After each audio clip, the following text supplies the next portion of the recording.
మాట్లాడతా, mouth publicity create చేస్తా, social media పోస్టులు క్రియేట్ చేస్తా, పత్రికలు టీవీల్లో వార్తలు రాస్తా, జగన్ కడుపు నిండా పెట్టినా సరే ఏమీ లేదు అనే టైపులో పబ్లిక్ని మోటివేట్ చేసేవాడు.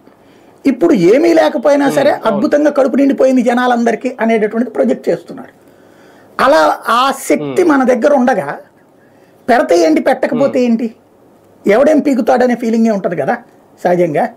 ఇంకోటి 5 ఏళ్ళు చివరి ఏడాదికి చూసుకుంటే సరిపోయా, అది సహజంగా ప్రజల్లో కూడా ఫీలింగ్ ఉంటుందా చూడాలి. ఇప్పుడు చంద్రబాబు ఇవ్వలేదని తెలుసు క్రిందటిసారి, అందుకు ఓట్లు వ్యతిరేకంగా వేశారు. జగన్ ఇచ్చాడని తెలుసు కానీ జగన్కి వ్యతిరేకంగా ఓటేశారు. అంటే అక్కడ ఏంటి అసలు ప్రజలు ఏం కోరుకుంటున్నారు?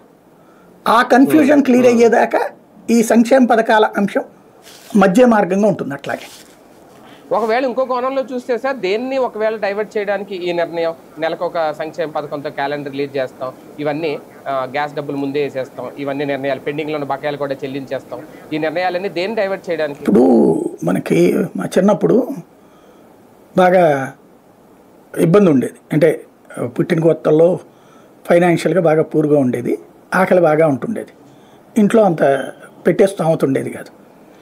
అప్పుడు గుడికి వెళ్దాం పద అని చెప్పి తీసుకెళ్ళేది మా అమ్మ. ఎందుకు అంటే అక్కడ పులిహార